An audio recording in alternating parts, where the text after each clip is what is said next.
Take a look at this Morgan Stanley piece, which is kind of scary because it shows us that the vast majority, potentially as much as 80% of Bitcoin's trading action is controlled by just one company. Ready for this? Here it is. Binance, folks. Listen to this Morgan Stanley piece because it's pretty dang detailed and it's worth understanding what they're analyzing and what the implications of this could be for Bitcoin because it's a really big deal. So look at this. Expectations of US dollar liquidity support have helped BTC rally. That's something that Cathie Wood told us as well, right? Cathie Wood told us, see, look, Bitcoin's going up because banks are having problems. And so if banks are having problems, maybe that's why we can say, oh, look, BTC is going up. BTC going back up to another fib retracement line. Nice skyrocketing there on BTC right as the banking crisis begins. And that kind of makes us think, oh, maybe Bitcoin is a tool that people could use to flee the dollar and have a safe haven in Bitcoin. And maybe a lot of people are doing that.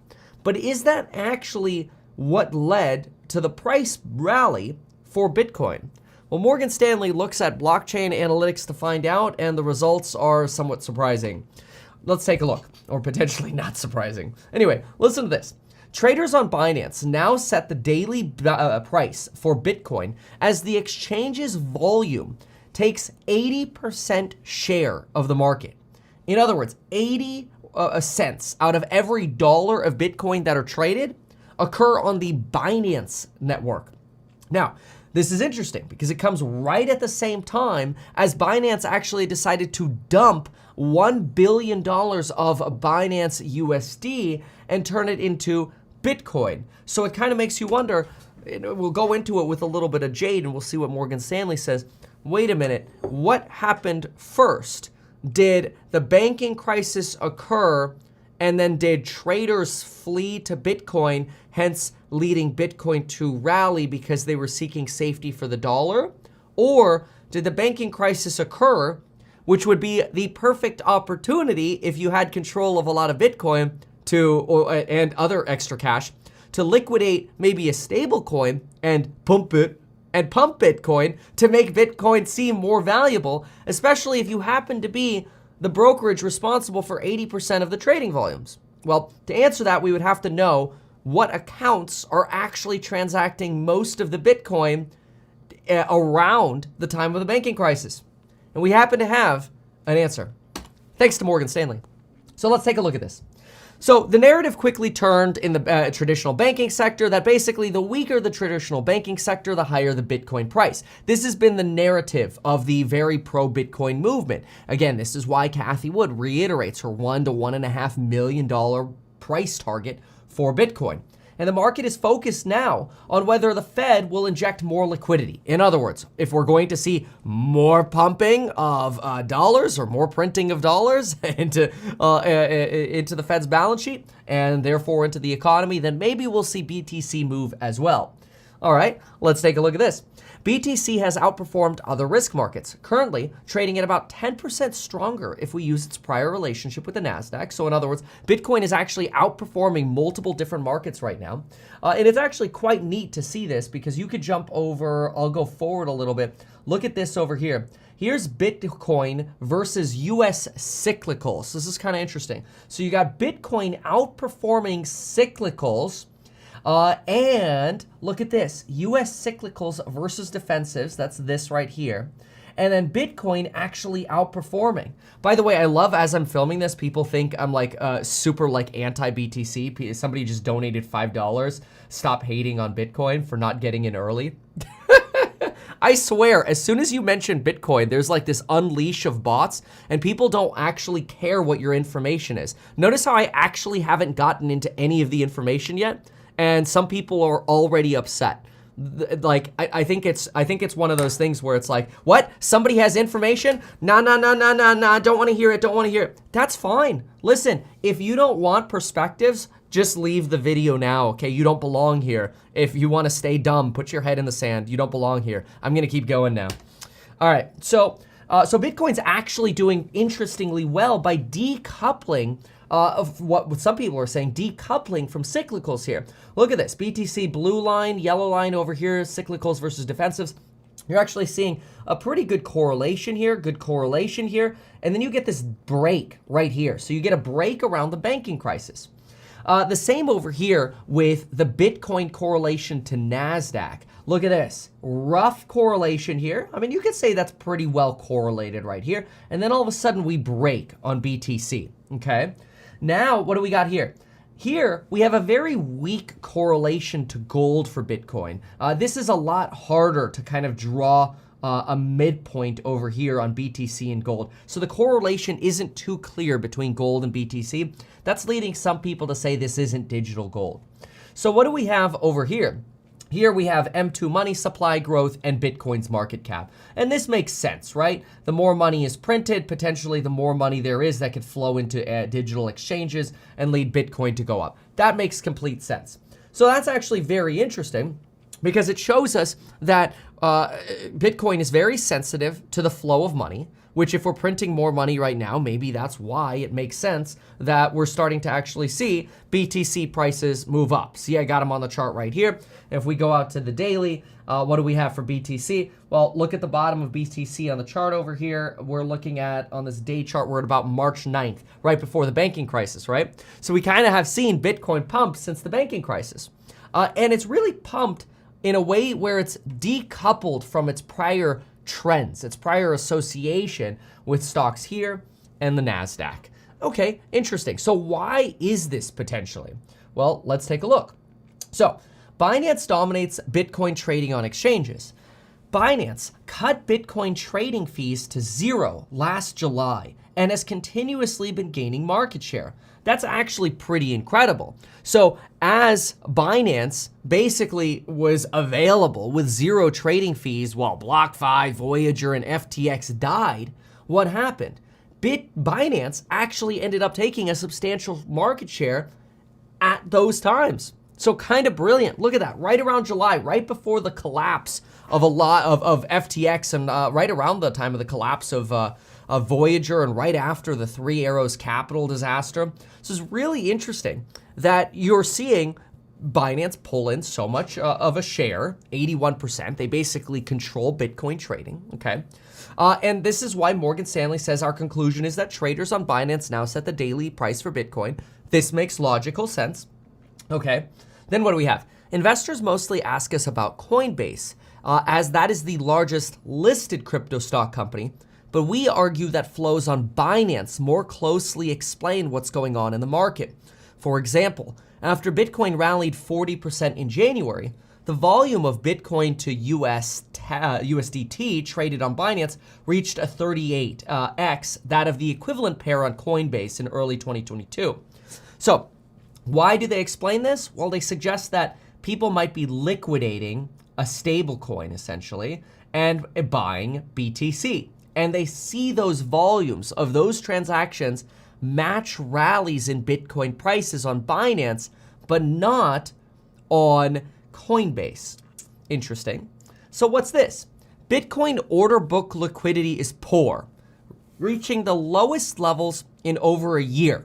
Okay, that's actually really important. So when we think about a small stock, for example, and we look at a penny stock, maybe something that's trading for $4 with a market cap of, maybe it's got a market cap of $50 million. So a really small company, to some extent, it's a micro cap company. If you take a small company like that and you move just $500,000 into the stock will probably pump substantially because the order book is generally very thin. The order book is really just a list of who wants to sell and who wants to buy. And the goal of an exchange is to help match buyers and sellers. Market makers can come in and provide liquidity by filling orders at various different prices. So the thinner an order book is, the more sensitive to price a security or some sort of asset is. Here, Morgan Stanley alleges that right now, Bitcoin's order book is very small. Liquidity is very low. This means smaller trading volumes can have a larger influence on price action versus before. Liquidity has been deteriorating since Alameda closed in November as they were a large market maker. Most of the BTC rally this year has occurred during US trading hours. And when Bitcoin rallied 15% on the 13th of March, the largest buyers of BTC were from large wallets, many of them likely to be exchange wallets. Okay, now that's interesting. All right, so what are they essentially alleging here? Well, take a look at this over here. This is what I wrote.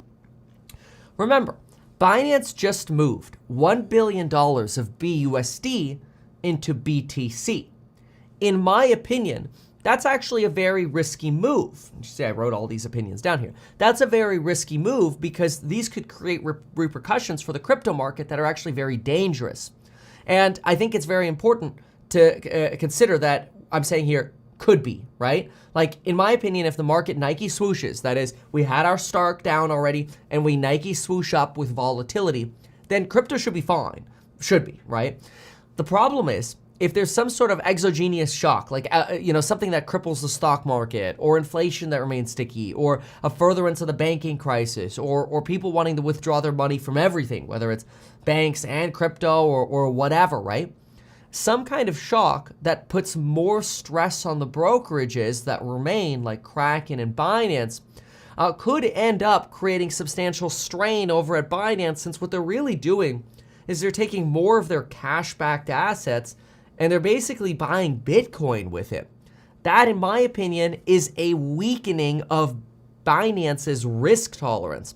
And this follows them basically dumping their proof of reserve audits, which would never show what liabilities were staked against those, but at least we got some kind of audit into the asset side, which is relatively worthless anyway, because if you only know what the assets are and you don't know what the liabilities are, what's the point?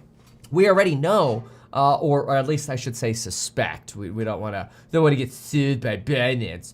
But we already suspect that if Binance has 3 coins that are each, let's say, worth a market cap of $1 billion, we already suspect that there's probably only $1 billion of cash. So when Binance tells us, oh, that coin is 100% backed by cash, sure it is, as long as it's not also backed by cash, as long as that cash is not also being used by the other coin, which it probably is, as long as it's not also backing the other coin, which it probably is. But we don't know because there's no regulation over here, right? So, in other words, Morgan Stanley is giving us this sort of cannon fodder to suggest, wait a second, if exchanges are the ones who are pumping crypto, specifically Binance, who controls 80 to 81% of market volumes, isn't it possible that an exchange like Binance could actually be perpetrating a purposeful pump during the banking crisis to make Bitcoin appear more desirable, and therefore manipulating people like Cathie Wood into thinking the pump in Bitcoin price was actually organic, when the fact is it was not. It was an inorganic pump led by exchanges. Well, take a look at this. Bitcoin's 15% rally on the 13th of March saw large wallets, large Bitcoin holding wallets, wallets basically holding between 10,000 to 100,000 BTC. These wallets were the ones who exchanged the most, and they're likely exchanges. Take a look at this. If we zoom in here, you're going to see these are the small wallets, right? These are us normies over here. Small, small, small, small, small. All the small wallets, which hold less than 1,000 Bitcoin, which could be as much as a decimal of a Bitcoin, 1 to 10 Bitcoin, 10 to 100 Bitcoin, up to 1,000 Bitcoin. All of the small wallets added during the banking crisis, which is fantastic. But look at this. Medium-sized wallets dumped massively. The 1 to 10,000 crypto wallets dumped. And then what do you have over here? The exchanges pumping. So it makes me wonder, while it seems easy to explain the idea that, hey, banking crisis, let's all go to Bitcoin. Well, that is what normal people did. Individuals did exactly that. They bought Bitcoin during the banking crisis. But it wasn't just them. it was exchanges who actually ended up leading to the vast majority of the trading volume right here, pumping Bitcoin on the 13th of March when the banking crisis was occurring. Now that's incredible because it makes you scratch your head and wonder, wait a second, is it possible that this is a total manipulation and that CZ over at Binance are in complete control of what happens with Bitcoin? It is possible. Now there's some more information here because take a look at this. Total stablecoin market cap has been falling while BTC has been rallying. Now that's weird because usually you actually see stablecoin values go up in coordination with Bitcoin going up. Tether, the largest stablecoin, has seen issuance go up 10% in the last month and 16% this year, but quote, that has not been enough to compensate for the reduction in other stablecoins, notably BUSD and USDC. Over half of all Tether and 70% of recent, over half of total US Tether and 70% of the recent issue has been created on the Tron blockchain, the company that's now behind a subject of a lawsuit with the SEC. That's fine. I don't know that so much matters right now. I mean, the SEC is coming after crypto, period. We know that. But I want you to think about this for a moment. So banking crisis happens. And what happens? People think buy BTC. But exchanges make the biggest moves while dumping stablecoins into BTC. Is this then engineering the pump that people would expect, potentially leading more people to want to buy BTC? And four, since Binance controls 80% plus of trading volume, doesn't it make sense as almost a free advertisement to pump BTC and then take 80% of BTC flows at Binance? So there is a really clear, crystal clear argument here about this basically crypto whales manipulating the market. Now, we're not saying that doesn't happen in the normal market, but that's not a defense. You know, that's like somebody saying, oh, John murdered Sally. Yeah? Well, Will murders people all the time. That doesn't mean John murdering Sally was okay. That's a stupid argument. Just because there's fraud doesn't mean it's okay to do your own fraud. It's crazy. Anyway, BTC trades similarly. Okay, now we could talk about the 4-year cycle of BTC as well. But I think it's really interesting because while you're seeing stablecoin issuance go net down, BTC is pumping where it would make sense to pump it, but statistically, it's actually the exchanges pumping it. As Hexflex here says, it creates fake volume. Exactly, fake volume. So take a look at this over here. Crypto exchange-traded products and ETFs have actually seen outflows despite Bitcoin's price rising. Now, that's also very interesting because take a look at this. If you go over here and you say, hey, institutions like banks and money managers are saying, we don't want exposure to BTC, then what you're seeing is stablecoin issuance go down. Institutional money managers, wealth managers, banks, individuals buying, crypto-related exchange products because, we only have futures, ETFs and stuff. If you're seeing these go down, then it seems like normal people really don't have the power to actually make moves in BTC's pricing. Instead, it just happens to be people like CZ who are able to, at the drop of a hat, say, we're just going to dump a bunch of our stable coin and we're going to go buy Bitcoin. We're going to go buy the dip. Okay, that's a little bit concerning though, because if the market is basically being propped up by Binance, this chart right here, by the way, shows you the trading volume that Binance has, right? Look at this, Binance share of BTC exchange trading volume. If you see this explosion here in Binance trading volume, then really what you're suggesting here is Binance basically owns Bitcoin. They basically own the market. Now, this drives me nuts as well. They say this here, a word of caution on the reported data.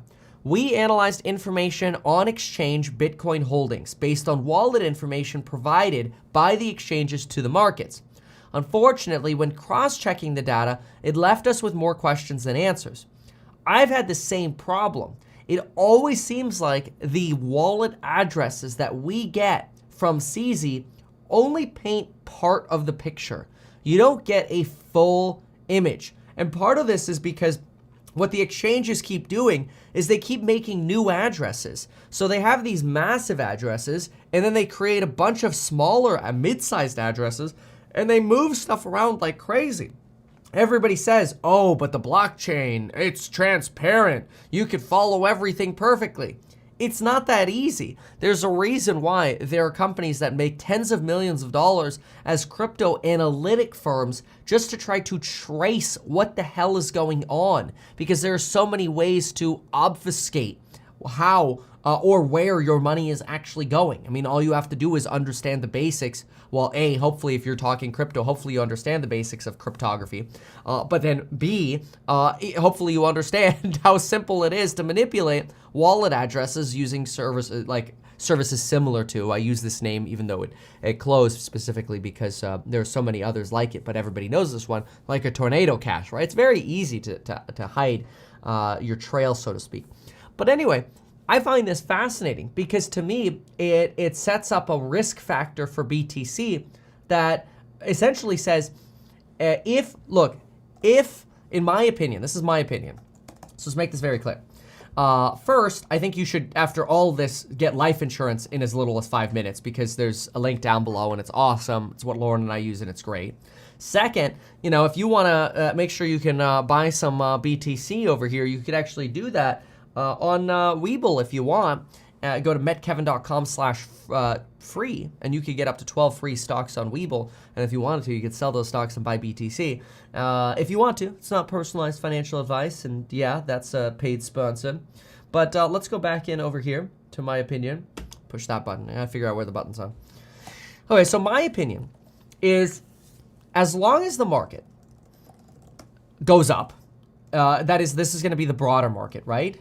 That is, so let's put the AKA, inflation down, rates stable, higher for longer doesn't mean deep recession / credit squeeze. Then it's possible Bitcoin and Binance will be just fine. But what they've done in the meantime is they've lowered their risk, or I should say their protections. So they've actually increased their risk, right? They've lowered their hedges to risk. So they've increased their risk by converting more stable coins to BTC over at Binance, which happens to be an exchange that controls over 80% of the market. That's scary. So that's something that's really important to pay attention to. Now, some people in the comments say, you're late, Kevin, your FUD won't work. What I think is phenomenal is actually the 4-year crypto cycle. The 4-year crypto cycle has been holding up, and we might just be in the midst of the next 4-year crypto cycle. I'll pull it up over here. But it's actually been doing quite well. Let me see here. Where's that 4-year? Oh, this is time zones. I'll explain time zones. We'll go to the bullish part about the 4-year cycle here in just a moment if I can find the darn thing. Anyway, I'll find that in a moment. But what's interesting is I really believe, and I feel so terrible for people. 2 more things we got to talk about, by the way. We're going to talk about Bitcoin ordinals, time zones, actually 3 things. Ordinals, time zones, and then we've got to talk the 4-year cycle. But quick note, I love it when people are like, why are you thudding? That's all you do. They sound like babies. Like, honestly, if you use the word FUD, you sound like an uneducated idiot, and you should stop using it. As a friend, I want to be able to look at you in the eyes and say, you shouldn't use that phrase anymore because it makes you sound like a dumbass. Because FUD is fear, uncertainty, and doubt, but you're using it in a way that assumes it's fake news. But fear, uncertainty, and doubt are not fake news. They're actually important things for you to be aware of. Like, you got to be aware that there's a counterparty risk in stablecoins, as everybody today has learned when brokerages have collapsed. This is the same thing we talked about years before brokerages collapsed. And guess what people then said? Just fun. Whatever. Stay stupid. So anyway, so take a look at this. So over here, you have Bitcoin rallies by time zone. And I thought this was really interesting because look at this. You have US time zones representing most of the buying right here. 40%-ish for Bitcoin buying and selling occurs in US time zones, AM and PM, about 22, 21%. Now, what's interesting here is I don't know that this necessarily means these trades are occurring in the United States. So right here, I wrote the following. It doesn't mean that you couldn't schedule Bitcoin trades in US time zones from the United Arab Emirates, where CZ happens to hang out all the time because he's too afraid to go to the United States because he's going to get invested and he'll be just as much of a top G as Andrew Tate in jail. Now, we'll see. Who knows? Andrew, maybe he's innocent. We'll see. All right, here's the 4-year Bitcoin cycle. So the next halving is expected in 2024. And every one of the halvings we've had before, what do we see? We see these massive collapses in the price of BTC. And that same kind of pattern is unfolding right now. And so it's entirely possible that we are just on the next bottoming process of the third halving cycle here. And we potentially could, on a logarithmic scale, move up to the next scale point for BTC, which that's that number right here, folks, $100,000 per Bitcoin. So based on the logarithmic growth and the halving cycle pain that you get, it suggests, and it's too soon to tell, but it suggests that despite all of this control that Binance has or whatever, all these other facts that we know, it's entirely possible that we end up creating the same price movement as we have in prior cycles. And that could mean BTC 100,000. So kind of cool. This here shows you a little bit more of an illustration in terms of what the halving cycles look like. And then we got to hit ordinals really quick. So these Bitcoin NFTs called ordinals came out, and these right here are where ordinals have been created. So these are creates for ordinals, and it's really interesting that creates for ordinals aligns with the daily transaction count. This is not price here. This is daily transaction count for BTC. So this is not price, but its transaction count seems to be pretty dang aligned with ordinals. So that's pretty interesting. At the same time, the shorting for Bitcoin exchange traded products have actually remained pretty high despite Bitcoin's price rise. So haven't really been squeezed there. The shorts haven't really been squeezed there. So quite interesting. I actually think the biggest takeaway for me out of this whole article is that you can now use buy now, pay later on the programs on Building Your Wealth link down below. Now, just like I don't right now invest in crypto and I don't have any intentions to right now, I think there are plenty of other deals and stocks. I don't recommend you use buy now, pay later services, but so many of you have been asking me to enable that, and I was able to get into a beta, and now 50% of you are using buy now, pay later to join those programs, which I think is sort of like at a grocery store. Like, even though I don't take vitamins, maybe I should, I don't know, maybe I'm missing something, I don't know. Even though I don't take vitamins, if I was running a grocery store, I'd probably still sell vitamins because, well, you gotta make money and survive. So anyway, those are some things to consider. And big bottom line out of all of this, for me, is Binance controls the BTC market a lot more than I expected. A lot. And I don't know how I feel about that because honestly, I don't really trust CZ. I think, when he tells us we've got all this money in Seifu, I remember tweeting out going, really, where's all the money? It's like half of what you're saying it is. In fairness, he did end up topping it off. I'm not sure if he saw my tweet or other people saw it or somebody else's tweet on it and they ended up fixing the problem. But they ended up fixing the problem, so good for them, right? They topped off their Seifu fund. But then I don't believe them when they say that all of their assets are backed one-to-one, because I think they're using the same dollars to back multiple different assets one-to-one. Quite frankly, I think they got lucky that BTC didn't go lower than 15,000, because I think if BTC ended up hitting a low of 9, I don't think Binance would have ended up being able to survive the crash. They would have likely collapsed as well. And if Binance represents 80% of trading volumes, that's scary. So in my opinion, that always goes to the bottom line of not your keys, not your crypto. If you don't have your private key, you are going to probably at some point in the future in the crypto world lose your money. So if you want to use the exchanges, go for it. Just get your money out of them. That's my opinion. In non-personalized financial advice terms, not your keys, not your crypto, I think is the biggest lesson out of all of it. And look, there are a lot of people throughout the world, they don't have another choice. They have to use Binance. But at least know potentially what could be pumping up Bitcoin's price here recently could potentially be Binance, ironically making their platform even riskier. I didn't even think it was possible to make Binance even riskier, but that's basically what they're doing.